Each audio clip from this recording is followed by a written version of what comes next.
क्या cut off रहने वाली है और फिजिकल की तैयारी करें या ना करें। तो देखिए, जैसा कि आप सभी लोगों को पता, पेपर आप सब देकर आए हैं, लेकिन आपने जब टीचर्स के एनालाइज देखे होंगे तो उसमें आपने देखा होगा पेपर इजी आया है।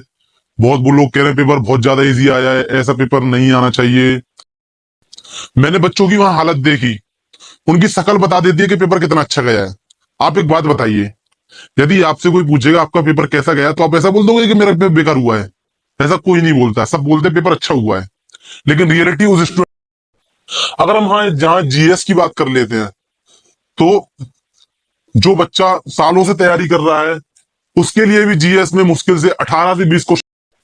और जैसे कि अगर मैथ की बात करें तो मैथ में आपके करीब 10 प्रश्न से 12 प्रश्न बनने चाहिए, इतने तो आप बात करें हिंदी की, तो आपका हिंदी में स्कोर करीब ये मान लीजिए 25 से 28 तो होना चाहिए, इतना तो। इसमें रीजनिंग की बात कर लेते हैं, रीजनिंग में कम से कम आपको पता है 6 से 7 क्वेश्चन ऐसे आ रहे हैं जो हर बच्चे को छोड़ने चाहिए, ये नहीं करने चाहिए, क्योंकि आपको पता है टाइम टेकन होते हैं और इनका आंसर।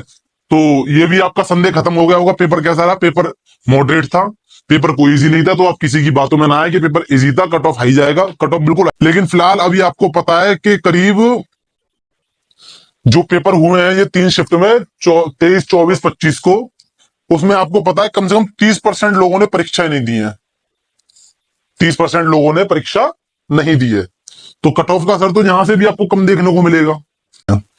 तो मेरा जहां तक अंदाजा है, कट ऑफ मेल और फीमेल दोनों, जो अनरिजर्व कैटेगरी है, यदि आपके अनरिजर्व में हो और 190 से 195 भी बन रहे हैं, तो आप फिजिकल की तैयारी तो बेझिझक कर दें।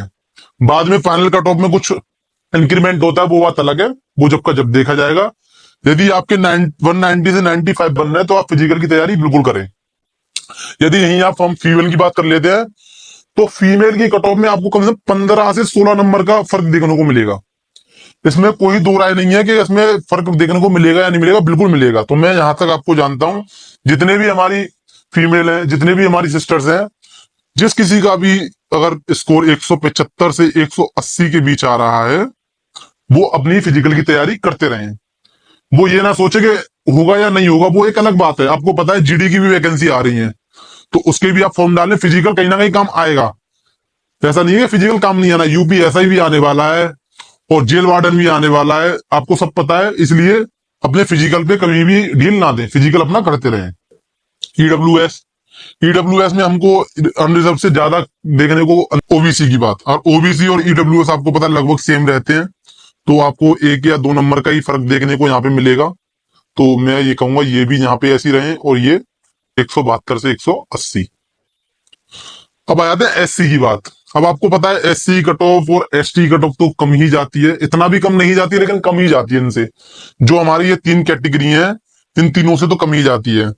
तो मेरा अगर यहाँ पे अनुमान है, अगर आपका 170 से 180 के बीच अगर आपके मार्क्स आ रहे हैं, तो आप बेझिझक तैयारी करिए, आप किसी की बातों में ना आइए कि आपका नहीं होगा।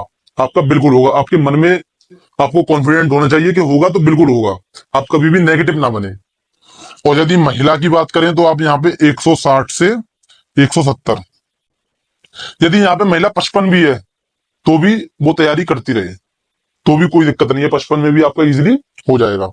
एसटी की बात करते हैं तो मैं ज्यादा नीचे तो नहीं जाऊंगा, लेकिन 160 से 170 अगर एसटी के बन रहे हैं तो इसमें कोई दो राय नहीं है, अपनी तैयारी करते रहें। और 150 से तो मैं यहीं आपसे विदा लेना चाहूंगा, और ऐसी ही इंफॉर्मेटिव वीडियोस के लिए मुझे सब्सक्राइब करें और मेरी वीडियोस को अपने दोस्तों को 100% शेयर करें, जिससे उनका भी डर खत्म हो।